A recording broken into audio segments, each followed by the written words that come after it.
प्यारे भाइयों और बहनों जो प्रभु में मेरे साथ हैं, आज एक बड़ा ही खास दिन है और हम प्रभु के बड़े धन्यवादी हैं कि हम 2023 में कदम रख सकते हैं प्रभु के आशीर्वाद से और उसके वरदान से। मैं सबका धन्यवाद करना चाहता हूं जिन्होंने कि बहुत सारी दुआएं और मेल के द्वारा और फोन के द्वारा और ईमेल के द्वारा मुझसे कहीं और मुझे दी, क्योंकि मेरे लिए भी एक बहुत अत्यंत उत्तम और खास दिन है। मैं भी 79 साल यानी 79 साल से 90वें साल में कदम रखा और मैं प्रभु का बड़ा धन्यवाद करता हूं कि उसने मुझे अपनी सेवा करने का अवसर दिया इन सभी सालों में। और खास तौर पर मैंने तो एक लेटर तैयार किया था जिसमें के 25 आयतें थी वचन की कि वो इंटरनेट पर डाली जाएं, जिससे कि हर एक नए साल में उन आयतों को, उस वचन को के पढ़ सके कि प्रभु ने मेरे मन में क्या बातें डाली। पर फिर एक फैसला ये आया कि हम इन बातों को जो मैं कह रहा था अभी, इनको हम आज पढ़ेंगे और हम सबको खुदावंद की, प्रभु की वो सारी आशीषें मांगते हैं। और मैं भाई बहन से कहूंगा कि अब वो पढ़ना शुरू करें, तब सबको इस चीज की समझ आएगी कि हम क्या कह रहे हैं और अब पढ़ सकते हैं। अब जाते हैं और उस खुदावंद की दुल्हन कलीसिया को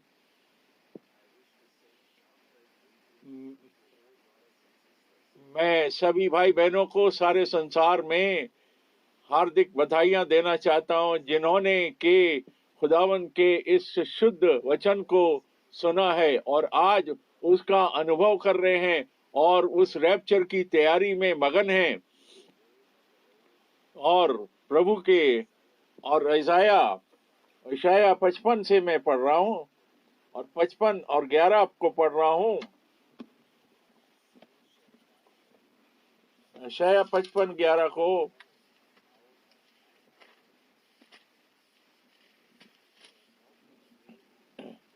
उसी प्रकार से मेरा वचन भी होगा जो मुंह से निकलता है, पर व्यर्थ ठहर कर मेरे पास ना लौटेगा, परंतु जो मेरी इच्छा है उसे पूरा करेगा, जिस काम के लिए मैंने उसको भेजा, और वो सफल करेगा।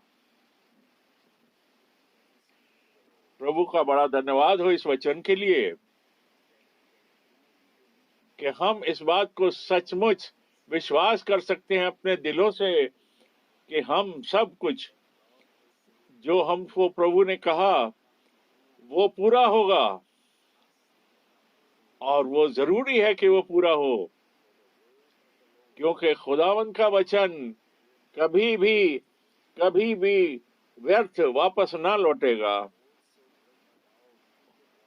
वो दुल्हन के अंदर वो सारी चीजें कामिल कर देगा, पूरी कर देगा जो कि जरूरी हैं, जिससे कि हम अपने आप को तैयार कर सकें। और अब अगला वचन, अब देखिए ये जो आयतें मैं पढ़ रहा हूं, ये आयतें ये बता रही हैं कि प्रभु हमसे क्या आशा करता है, हमसे क्या उम्मीद करता है, जिससे कि ये सारी बातें हमारे जीवन में पूरी हो सकें जो जैसे हम उससे चाहते हैं। और वो हमें क्या देना चाहता है अपने फजल और अनुग्रह के द्वारा, अब हम पढ़ते हैं जिससे कि अब हम तैयार हो सके जब वो आता है। प्रभु का आना ये तो सारे विश्वासियों की आशा शुरू से रही है। और यूहन्ना 14 में और उसकी दूसरी और तीसरी आयत में हमारे प्रभु ने कहा, मेरे पिता के घर में बहुत सारे मकान हैं, और यदि ना होते तो मैं तुमसे कह देता। इसीलिए मैं जाता हूं कि मैं तुम्हारे लिए जाके स्थान यानी जगह तैयार करूं, मकाम तैयार करूं। और अगर मैं जाता हूं और तुम्हारे लिए जाकर तैयार करता हूं, तो मैं वापस आकर यकीनन तुम्हें ले जाऊंगा, मैं अपने साथ तुम्हें ले जाऊंगा, जिससे कि जहां पर मैं हूं वहां तुम भी रह सको। प्रभु का बड़ा धन्यवाद हो इस वचन के लिए। ये देखिए हम कितने ज्यादा धन्यवादी हो सकते हैं कि हम प्रभु के वचन को विश्वास कर सकते हैं, यकीन कर सकते हैं, और हम जानते हैं कि ये एक सच्चाई, एक वास्तविकता होने जा रहा है कि प्रभु आएगा और दोबारा आएगा और हमको अपने साथ अपने उस मकाम में लेकर जाएगा, जिससे कि हम प्रभु के साथ रह सकें हमेशा हमेशा के लिए। और वचन में लिखा है दूसरे प्रभु की दूसरी आमद के बारे में, इसके बारे में बार बार जोर देकर कहा गया है प्रभु की आमद के बारे में। और इसलिए प्रभु प्रभु हमारे लिए एक बार ही उसका बलिदान दे दिया गया, और जो उसकी तरफ ताकते हैं, जो उसके लिए उसकी ओर ताकते हैं आशा लेकर, वो दोबारा से उनके लिए आएगा, जिससे कि उनका उद्धार हो सके। इब्रानियों 9:28। और हम वो हैं जो कि उस आशा से उसकी ओर ताकते हैं, जो अपने आप को तैयारी बख्शते हैं।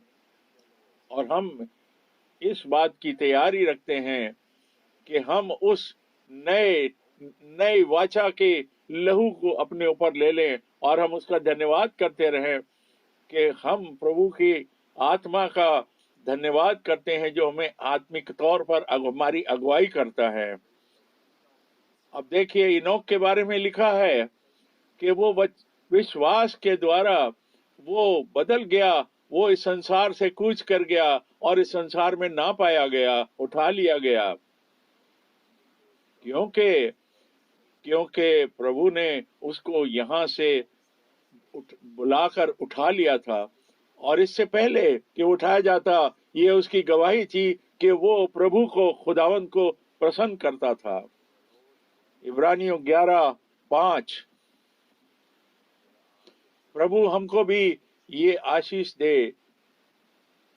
और 2 मत्ती 3:17 में लिखा है, ये मेरा प्रिय पुत्र है जिसमें मैं अति प्रसन्न हूं। और मत्ती 17 में लिखा है, और उसकी 5वीं आयत में वहां फिर कहता है, ये मेरा प्रिय पुत्र है जिसमें कि मैं अति प्रसन्न हूं, इसकी सुनो। और आज जो उसकी आवाज को सुनते हैं, उन पर प्रभु प्रभु प्रभु का अच्छा मन, प्रभु की खुशी उनको मिलती है। और देखिए आगे पढ़ते हैं, और प्रभु ने उन सारी चीजों के बारे में बताया जो कि होने वाली हैं अंत समय में, इससे पहले कि प्रभु की दूसरी आमद हो, चाहे वो इज़राइल के बारे में हो या कलीसिया के बारे में हो, और जो संसार के बारे में हो। और जैसा उसने कहा, और उसने उस जैतून के पहाड़ पर कहा, और तब चेले उसके पास आए, व्यक्तिगत रूप से उसके पास आए और कहने लगे, बता ये चीजें कब होंगी, और तेरे आने का, तेरे आगमन का चिन्ह निशान क्या होगा, और इस संसार के खात्मे का, अंत का क्या निशान होगा और कब होगा। यीशु ने कहा, ध्यान रखो, चेतावनी दी कि तुम्हें कोई धोखा ना दे पाए। उसने लड़ाइयों के बारे में बताया, अकाल के बारे में बताया, भूकंप के बारे में बताया, और बीमारियों के बारे में बताया। और मत्ती 24 में हम पढ़ते हैं और 3 से लेकर 7 आयत तक हम पढ़ते हैं, और उसने खास तौर पे बताया। और ये सुसमाचार का प्रचार संसार में पूरे संसार में प्रचार किया जाएगा गवाही के तौर पर, सारे देशों में, सारे राष्ट्रों में। उसके बाद अंत आ जाएगा। मत्ती 24 और 14, या अब हम कहते हैं, यहाँ बताते हैं, अब हम बड़े अच्छे साफ दिल से इस बात को बयान करते हैं कि प्रभु हमारा, उसने हमें अनुग्रह दिया कि हमारे समय में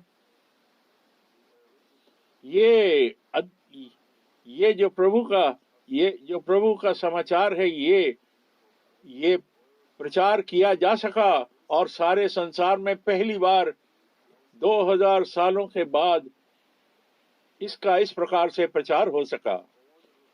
और जितने भी सुधार के काम हुए आज तक, बहुत सारी बातें, कुछ बातें बताई गई, प्रचार की गई, पर यह कभी नहीं हुआ कि प्रभु के ये खुदाइयत और प्रभु भोज, इन चीजों के बारे में कभी नहीं, ये जो प्रारंभिक बातें थी, ये कभी प्रचार नहीं करी गई। ये आत्मिक सुसमाचार प्रचार किया गया इस समय में, और जैसा कि वो प्रारंभ में और शुरुआत में था, खुदा ने भाई ब्रनम को इस्तेमाल किया, और इसको हमारे पास लाने के लिए उन्होंने भाई ब्रनम को इस्तेमाल किया। फिर खुदा ने, परमेश्वर ने मुझे भी इस्तेमाल किया कि ये जो सुसमाचार है उद्धार का, ये सारी दुनिया में उसी अपने प्रारंभिक रूप में, अपने ओरिजिनल रूप में, वास्तविक रूप में प्रचार किया जा सके। और अब अंत आने वाला है, और हम प्रभु का धन्यवाद करते हैं कि हम इस काम के लिए,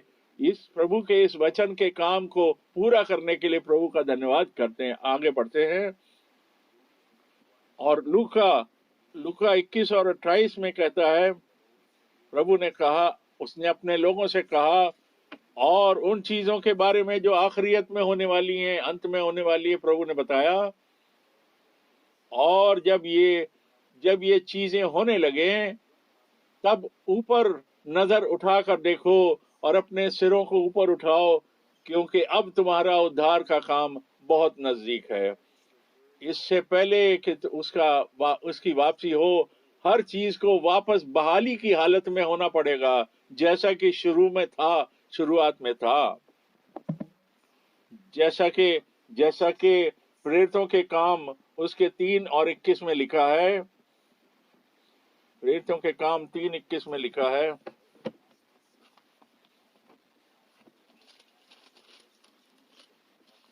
प्रेरितों के काम 3:21 में लिखा है, जहां लिखा है, अवश्य है कि वो स्वर्ग में तब तक रहे जब तक सब बातों का सुधार न कर ले, जिसकी चर्चा प्राचीन काल से परमेश्वर ने अपने पवित्र भविष्यवक्ताओं के मुंह से की है। प्रभु का बहुत धन्यवाद हो। खुदा ने जो कहा अपने नबियों भविष्यवक्ताओं के द्वारा, और प्रभु ने उन सभी चीजों को अपने चेलों के द्वारा साबित कर दिया, उनके मुख से बुलवा दिया। पुराने और नए नियम का दोनों का संबंध एक है, दोनों जुड़े हुए हैं, ये एक जगह पर वाचाएं हैं, और यहाँ पर उन वाचाओं और उन वादों का पूरा होना है नए नियम में। और हम प्रभु के सच्चे दिल से धन्यवादी हैं कि हम इन बातों को सिखा सकते हैं, इन पर विश्वास कर सकते हैं, और बपतिस्मा ले सकते हैं, और सब चीजें वैसे ही बता सकते हैं जैसे कि प्रारंभ में थी। जैसे कि हमारे भाई बहनों ने शुरू में 2000 साल पहले जो उन्होंने किया, प्रारंभ में, शुरुआत में किया, हम भी वही आज कर सकते हैं। प्रभु ने अपनी वाचाओं को, अपने वादों को रखा है, कायम रखा है, और उसने हर चीज की बहाली करी है, और वापस उस हालत में ले आया जो उसकी सही स्थिति है। ये उन वादों को भी बताता है कि अंत के समय में, अनुग्रह के अंत के समय में, इससे पहले कि वो भयानक दिन आ जाए, खुदा प्रभु जो है वो एक नबी को भेजेगा, और ये वादा ये मलाकी 4 उसके 5वीं और 6ठी आयत में पूरा हो गया, और भाई ब्रनम की मिनिस्ट्री के द्वारा ये वादा भी पूरा हो गया। उनके द्वारा प्रभु ने बच्चों के, पुत्रों के मनों को पूर्वजों के मनों की तरफ, बुजुर्गों के मनों की तरफ फेर दिया। जैसे कि रैप्चर होने की जैसा कि हम पहला थिस्सलुनीयों में और 4:15 से 17 में हम रैप्चर के बारे में पढ़ते हैं, और ये हम तुझसे कहते हैं, ये प्रभु के वचन से, खुदा के कलाम से कहते हैं कि हम जो जिंदा बचेंगे और प्रभु के आने तक जिंदा रहेंगे, हम उनको रोक नहीं पाएंगे जो कब्रों में सो रहे हैं,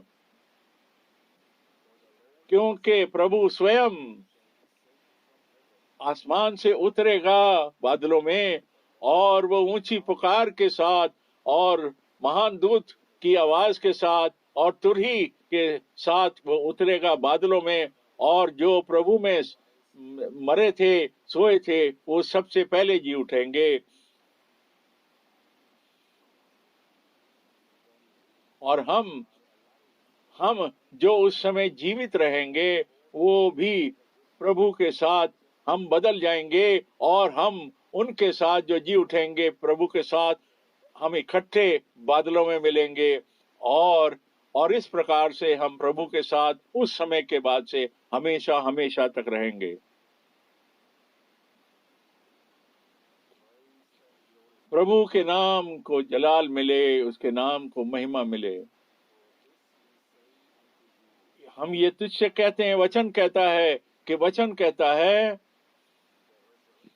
कि जो पुनरुत्थान है, जी उठना है, हमारे प्रभु का जी उठना, हमारे प्रभु का पुनरुत्थान इस बात की गारंटी है कि ये जो वादा उसने किया है और उसका उठाया जाना इस बात की गारंटी है, निश्चय है कि हमको भी उसी प्रकार से उठाया जाएगा, और महिमा में हम पहुंच जाएंगे, और रैप्चर के बाद।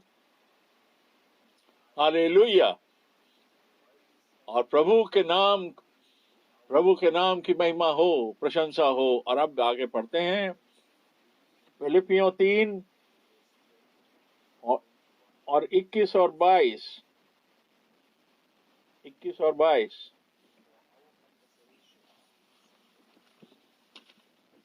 फिलिपियों 3, 21 और 22।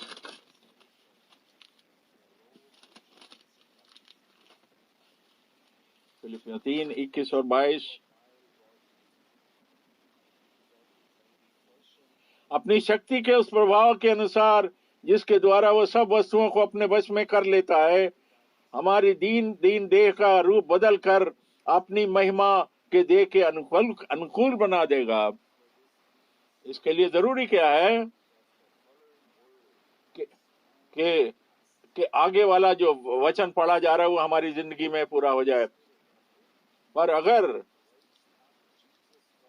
जो प्रभु यीशु को जिसने जिलाया, वो आत्मा, अगर वो आत्मा है जिसने प्रभु को जिलाया, अगर वो आत्मा अगर तुम पर है, तो वो भी तुमको जगा देगा, उठा देगा पुनरुत्थान में। रोमियो 8:11 में बोलता है। हम इसको आमीन कहते हैं। यहां लिखा है कलाम में, और ये इस प्रकार से ही होगा। यहां पर जरूरी बात यह है कि प्रभु का आत्मा हमारे अंदर बसे, और हम के खाली गिफ्ट ही नहीं, खाली वरदान ही नहीं, पर वो सारे फल जो आत्मा के फल है वो हमारे अंदर पाए जाएं। और हम प्रभु का धन्यवाद करते हैं कि वो ऐसा देखेगा, ऐसा होने देगा और करेगा कि प्रभु का आत्मा हमारे अंदर वास कर सके, हमारे अंदर बस सके, जिससे कि हमारे जीवन कंप्लीटली, पूरे तौर पर समर्पित हो जाए, उसके हवाले हो जाएं, और तब वो आत्मा, प्रभु का आत्मा जब हम में होगा, तब वो हमको बदल डालेगा, जैसा कि हमारे प्रभु के साथ हुआ। उसका जो शरीर था, उसकी जो शरीर था, मृतक शरीर, मरा हुआ जो शरीर था, वो जी उठकर महिमा में चला गया, जलाल में चला गया। और जब हम भी इसी प्रकार से बदल जाएंगे और उस महिमा के अंदर प्रवेश कर जाएंगे, और ये वादा जो है, ये हमारे लिए वास्तविक सच्चाई का अनुभव बन जाएगा।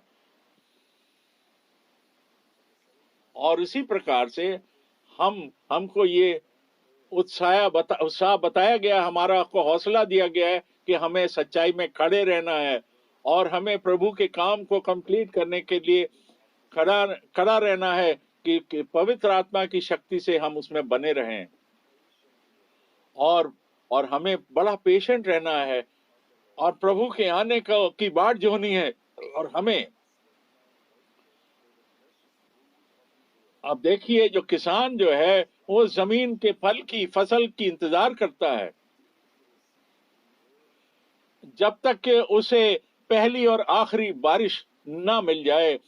और हम भी उसी प्रकार से तसल्ली में रहें, पेशेंस में रहें कि प्रभु का आना बहुत नजदीक हो रहा है। ये और याकूब और 5:7-8। और ध्यान रखो,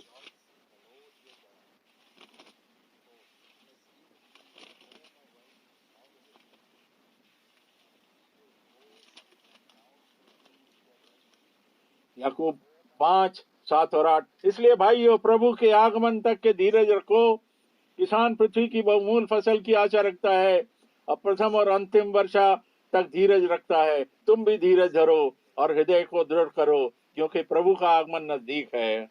अब देखिए, प्रभु का धन्यवाद हो कि ये वादे जो पुराने नियम में दिए गए और नए नियम में भी दोहराए गए, वो पहली और आखिरी बारिश को पूरा करेगा। और एक साथ पहली और आखिरी बारिश होगी और पवित्र आत्मा का काम ब्राइड जो कलीसिया है उसमें पूरा होगा और ब्राइड के सभी मेंबर उसके भागी होंगे।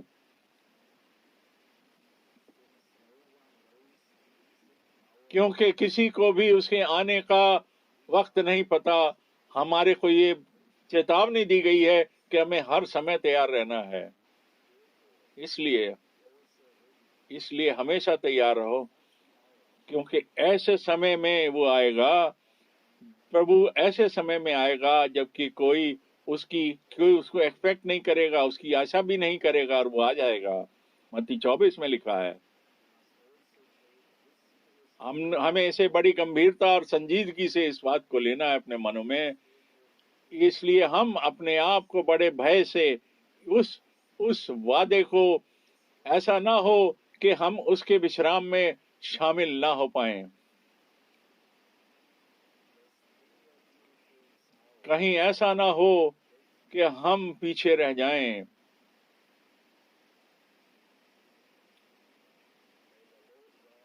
प्रभु हम सबको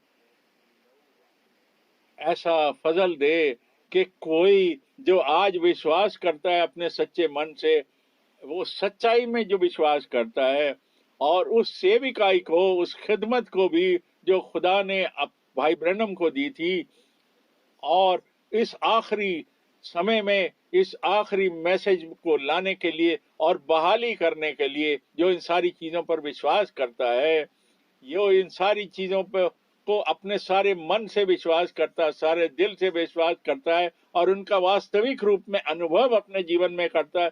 ये वो समय है भाइयों और बहनों कि जब हमें उन सारी चीजों को, जो कम गर्म और कम ठंडा वाली बातें, उनको अपने जीवन से निकाल दें और हमें वो आग भड़क उठे, वो चिंगारी भड़क उठे, जिससे कि हम इस बात को संजीदगी से और गंभीरता से लेके सकें और प्रभु के जितने वादे हैं वो हमारे जीवन में पूरे हो जाएं। आगे बढ़ते हैं। क्योंकि हमारे लिए ये सुसमाचार प्रचार किया गया और उनके लिए भी। पर प्रभु का वचन प्रभु के वचन से उनको कोई फायदा नहीं हुआ जिन्होंने विश्वास नहीं किया, और ना कोई विश्वास ही बना उनके अंदर। इब्रानियों 4 में लिखा है, इब्रानियों 4 1 और 2 में लिखा है, अब्राहम ने प्रभु पर विश्वास किया और तब वो सारी बातें उसके जीवन में पूरी हुई। हम भी प्रभु के वचनों पर विचार करते हैं तो हमारे जीवन में भी वो पूरे होंगे। जैसे कि पौलुस को, जिसने प्रभु की सेवा को गंभीरता से लिया, संजीदगी से। और मैं ये बताऊंगा कि अब जो आयतें हम पढ़ने जा रहे हैं, मैं सारे विश्वासी भाइयों को बताना चाहूंगा, क्योंकि मैं भाइयों तुमसे ये कहता हूं कि प्रभु की दया और अनुग्रह के द्वारा कि तुम अपने जीवनों को खुदावंद के सामने, जो कि तुम्हारी सेवा है, उसको पूरी तरीके से दो, और संसार में, सारे संसार में ना फंसे रहो, बल्कि बदल जाओ, इस संसार की बातों से निकल के बाहर निकल जाओ, जिससे कि ये बातें पूरी हो जाए, कि जिससे कि प्रभु की जो वास्तविक इच्छा है वो पूरी हो जाए। रोमियो 12 1 और 2। रोमियो 12 1 और 2। और ये बातें, और इसलिए भाइयों कि हम ये कह सकें अपने सच्चे मन से कि प्रभु तेरी कामिल मर्जी मेरे जीवन में पूरी हो। हम तो तेरे आगे समर्पित हैं, हम तेरे आगे अपने आप को रखते हैं, और हम अपने आत्मा और प्राण को और शरीर को तेरे आगे रखते हैं। प्रभु तो हमारे जीवन में वो सारे कार्य कर जो तेरी इच्छा है, और तभी ये हमारे जीवन में होगा, क्योंकि प्रभु ने ये वादा किया है, इसलिए अवश्य पूरा होगा। और वो अंत में हमारे जीवनों को, हमारे मनों को ऐसा बदल डाले कि हम पवित्र हो जाएं, हम में कोई दाग और धब्बा ना पाया जाए। वो हमारा पिता है, और अपने आगमन के द्वारा और प्रभु यीशु मसीह के आने के समय में, तब वो अपने संतों के साथ जब आएगा। पहला थिस्सलुनीयों 3 और 13।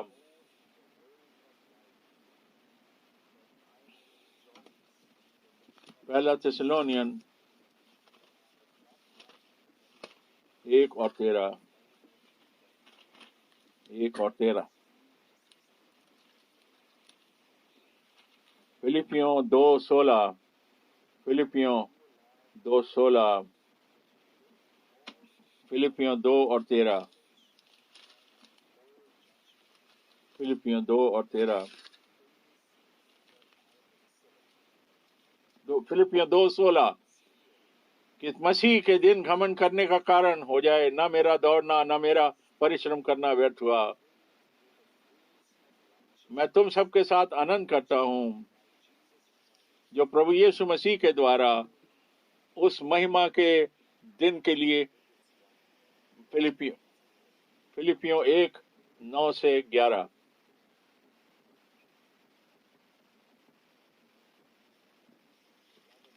मेरे भाइयों और बहनों, ये जो वचन है जो हमने अभी पढ़े, इनको हमें बार बार पढ़ने की आवश्यकता है, और प्रभु से पूछें, दरियाफ्त करें कि ये बातें हमारे जीवन में एक वास्तविकता बन जाएं, ये जरूर हमारे जीवन में कामिल हो जाएं, जिससे कि हम प्रभु के सामने बगैर दाग धब्बा के पवित्रता की हालत में, और प्रभु यीशु के लहू में धो करके पवित्र किए जाएंगे, और प्रभु के वचन के द्वारा हमारे और पवित्र आत्मा के द्वारा हमारी अगुवाई हो, और ये सारी बातें हमारे जीवन में आत्मिक तौर पर ये अनुभव हो जाए, ये वास्तविकता बन जाए, रियलिटी बन जाए। ये हमारी इच्छा है, क्योंकि ये सारी बातें हमारे जीवन में पूरी तरह से कामिल हो जाएं, वास्तविकता बन जाएं, और जो शांति का प्रभु है वो हमारे को पवित्र कर सके। और मैं प्रभु से प्रार्थना करता हूं कि हमारी हमारी हमारी बॉडी, हमारा शरीर, हमारी आत्मा और हमारा प्राण बगैर कलंक के, बगैर दाग के प्रभु के सामने समर्पित किया जाए। ऐसा पहला थिस्सलुनीय और 5:23 में लिखा है। और अब हे मेरे भाइयों, प्रभु में बने रहो, कि जब वो पहला थिस्सलुनीय 5:13 में लिखा है, पहला यूहन्ना 2:28,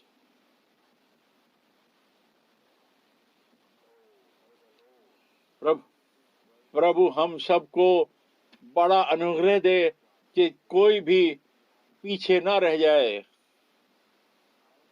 मैं ये विश्वास करता हूं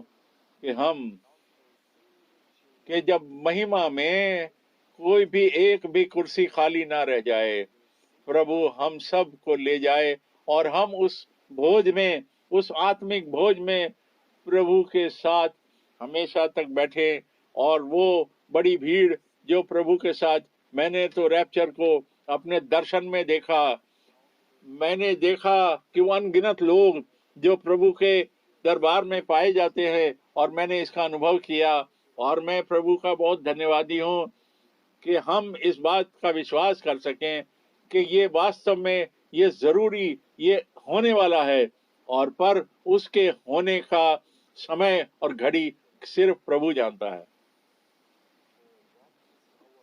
पर हमारी क्या आशा है, हमारी क्या आशा है कि हमारा वो मुकुट, जो प्रसन्नता का मुकुट है, वो हमारे प्रभु के सामने ये पूरा होगा, और उसके सामने जब वो आएगा तब ये पूरा होगा। पहला थिस्सलुनीय 2:19, ये उन लोगों के बारे में बताता है जिनको प्रभु ने चुन लिया, और प्राचीन काल से पहले ही चुन लिया, और उनको प्रेरित कहता है बड़े गंभीर शब्दों में। और इफिसियों 4:30 में कहता है कि पवित्र आत्मा को शोकित मत करो, क्योंकि इफिसियों 4:30 में लिखा है, जिससे कि तुम्हारे ऊपर पवित्र आत्मा की मोहर की गई है। जो ब्राइड चर्च के मेंबर हैं, उसके सदस्य हैं, जो उसमें पाए जाते हैं, ये बातें उनके लिए लिखी गई हैं कि हम पवित्र आत्मा को दुखित या शोकित ना करें, और ऐसा ना हो कि हम आज्ञा ना मानने के कारण उसको शोकित करें। मैं ये जानता हूं, मेरा सच्चा विश्वास है, जो प्रेरित ने यहाँ पर लिखा, अपने भाइयों और बहनों को अपने समय में लिखा, वो आज भी हमारे ऊपर लागू होता है।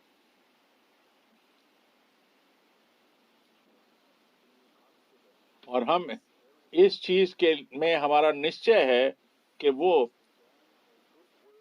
जिसने के हमारे अंदर एक अच्छा काम शुरू किया है, वो हमारे जीवन में तब तक करता रहेगा। फिलिपियो 1:6 में लिखा है। भाई ब्रैनम ने वो सारा का सारा काम किया,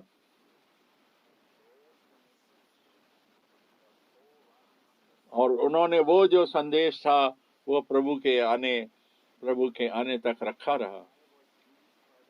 मैं प्रभु के द्वारा मेरा प्रभु ने मुझे यूज किया, जिससे कि ये आखिरी समय का मैसेज, ये निर्धारित समय के लिए ये संदेश था, ये सारे संसार में प्रचार किया जा सके। और जो सेवक भाई लोग हैं, ये यही संदेश लेकर जाते हैं, और यही आत्मिक बातें वो बांटते हैं आपस में। और इस प्रकार से जो जो ब्राइड कलीसिया है वो एक एकता के अंदर लाई गई और वो उस वचन में पाई जाती है। भाइयों और बहनों, ये मैं बड़ी सच्चाई से और बड़े गंभीरता से कह रहा हूँ, क्योंकि मैं मसीहों से ये बात पूछता हूँ कि क्या आपने कभी सुना कि कोई ऐसा भाई है जो आगे आए और भाई ब्रैनम की मिनिस्ट्री के बाद वो आगे आए या सेवकाई में आगे आए और वो ये बता सके, वो ये यकीन से बता सके, निश्चय से बता सके कि उसको कब बुलाया गया, कौन सा दिन था जब उसकी कॉल आई, कौन से दिन उसको प्रभु ने आवाज देकर बुलाया। क्या कोई ऐसा भाई है?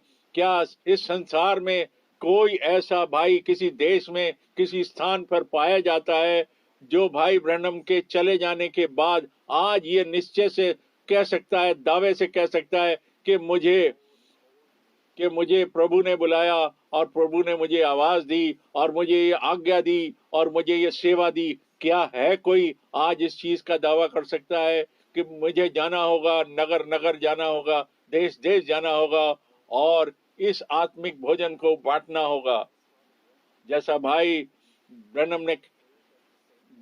ने 3 दिसंबर 1962 को कहा था, वो फिर से कहा जाना चाहिए कि एक बुलाहट जो इस प्रकार की है, ये ऐसे 2 या 3 लोगों के पास नहीं आती, ये सिर्फ केवल और केवल एक के पास आती है कि केवल एक ही मूसा था, केवल एक ही यहोशू था, केवल एक ही एलिया था, एक ही एलीशा था और हमेशा हमेशा एक एक बंदे को एक एक समय पर प्रभु बुलाता है।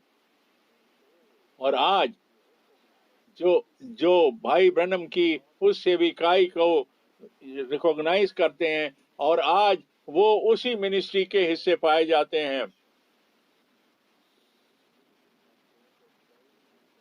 और वही बातें बताएंगे।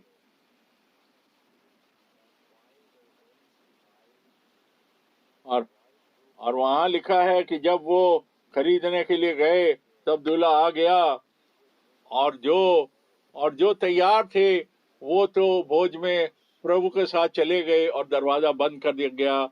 मत्ती 25 और 10 में लिखा है।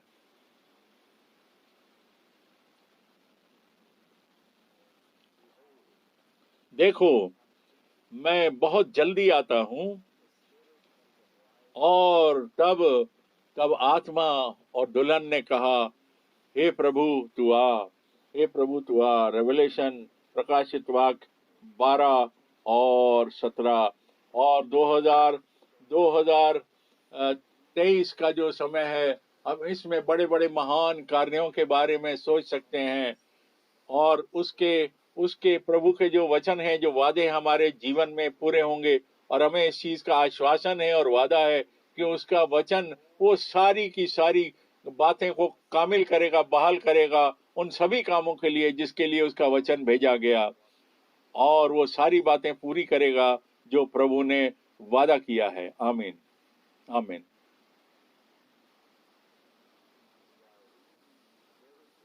हम प्रभु के बड़े बड़े आभारी और धन्यवादी हैं कि हम इस बात को जोर देकर कह सकते हैं, बार बार कह सकते हैं।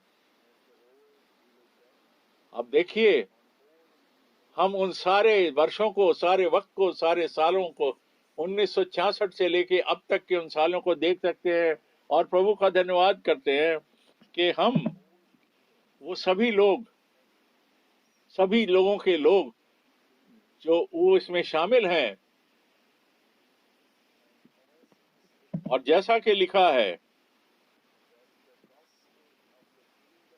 क्योंकि प्रभु के राज का, परमेश्वर का राज का ये सुसमाचार, ये आत्मिक वचन जो है उद्धार का, ये सारे लोगों में, सारे संसार में प्रचार किया जाएगा, तब अंत आ जाएगा। और अंत आएगा, प्रभु सिर्फ इंतजार कर रहा है जब तक कि वो आखिरी जन जो है वो शामिल ना हो जाए। पर अभी तक जितनी बातें हैं वो पूरी हो चुकी है। पर अब सब चीजों का एक अंत आना जरूरी है। और हम प्रभु के बड़े धन्यवादी हैं कि हमें कोई कोई डेट या कोई दिनांक या कोई तारीखें फिक्स नहीं करनी, पर हम सबको कंटिन्यू करना है, हम सबको आगे बढ़ते रहना है। और ये बात है कि हमारे जीवनों में ये चीजें बनी रहें, जुड़ी रहें और हमारी तैयारी जारी रहे। ये मेरे दिल में बोझ है जिसको मैं आपसे कहना चाहता हूँ कि जितने नवयुवक हैं, जो जवान हैं और विश्वास करने वाले जो परिवार हैं, और जो बच्चे जब वो बड़े हो जाते हैं और जो जवान बच्चे हैं जब वो वयस्क बन जाते हैं, हमने 1000 जर्मन बाइबल्स और प्रिंट करी हैं।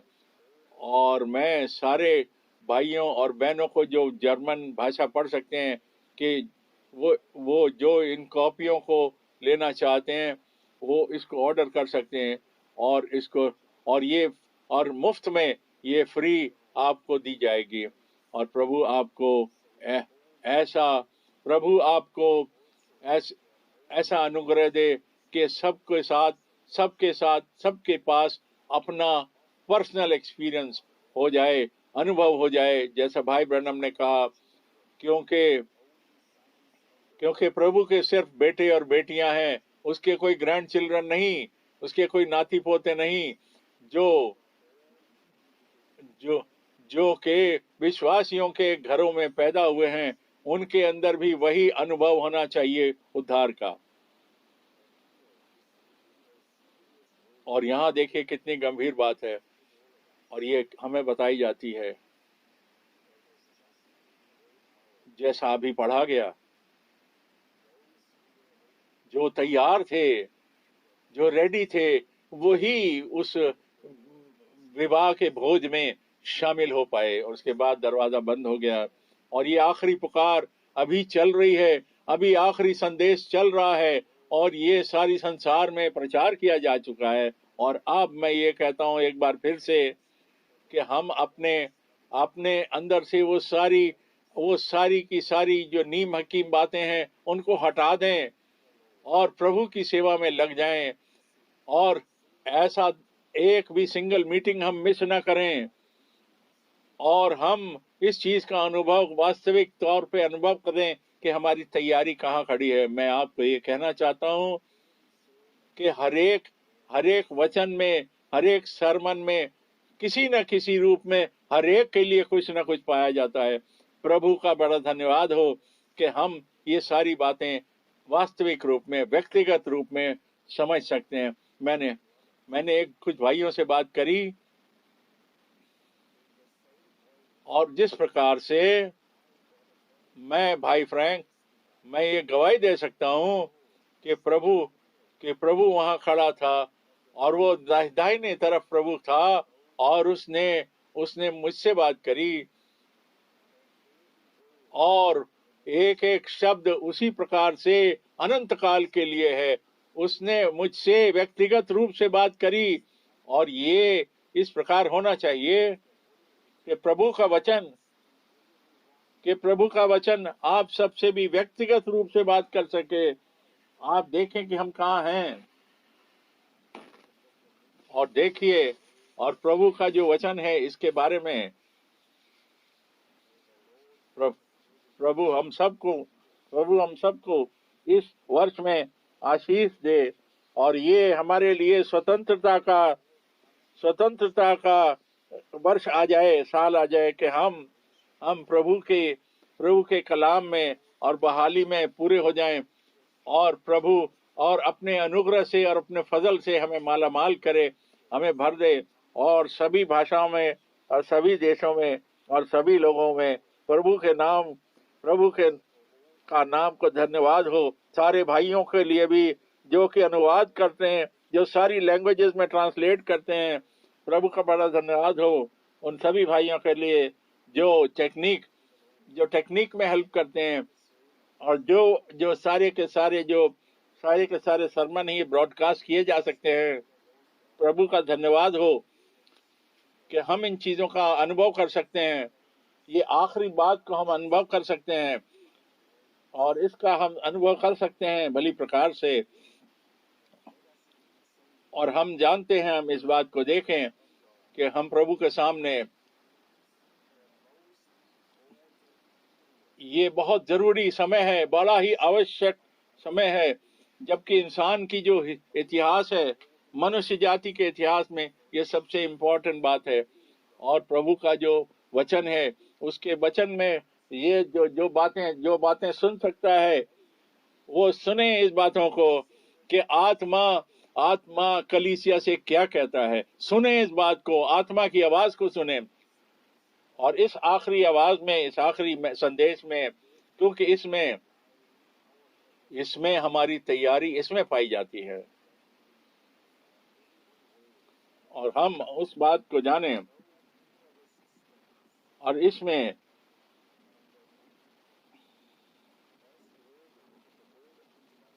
जैसा हमने शुरू में पढ़ा,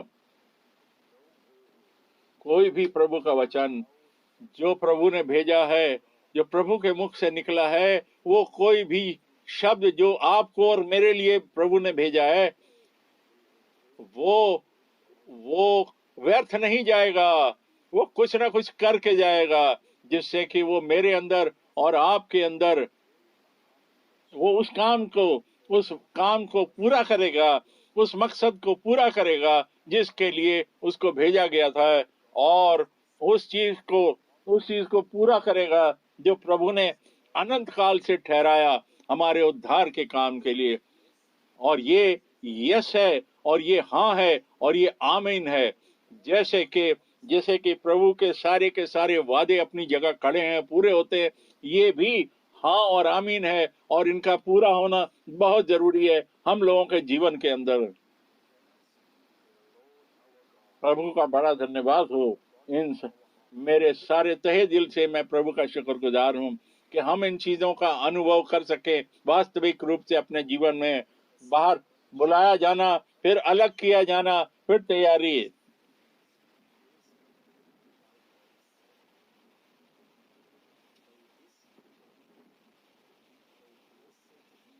आपके लिए ये बड़ा आशीषित हो।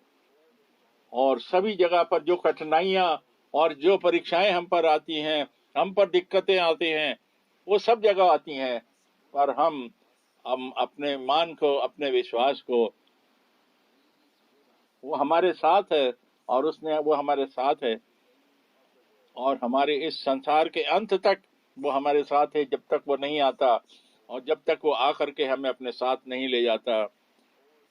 और तब ये दुख, मुसीबत और ये कष्ट और ये तंगियां, ये सब पीछे रह जाएंगी। हम इन सब से ऊपर चले जाएंगे, आगे चले जाएंगे और हम प्रभु के साथ उठा लिए जाएंगे और प्रभु के नाम को बड़ी आशीष और महिमा मिले, उसका नाम ऊंचा उठाया जाए। एक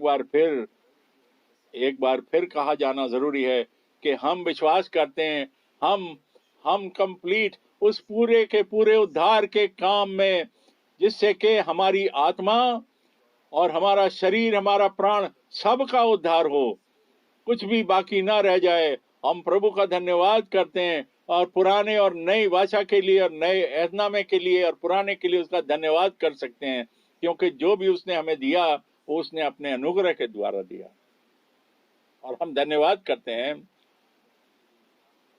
कि वो दोबारा आने वाला है और हमारा प्रभु और हमारा बचाने वाला है और हमको अपने साथ महिमा में लेकर जाने वाला है और उसी के नाम को सारी महिमा मिले और अनंत से अनंत काल तक उसी के नाम को महिमा मिले।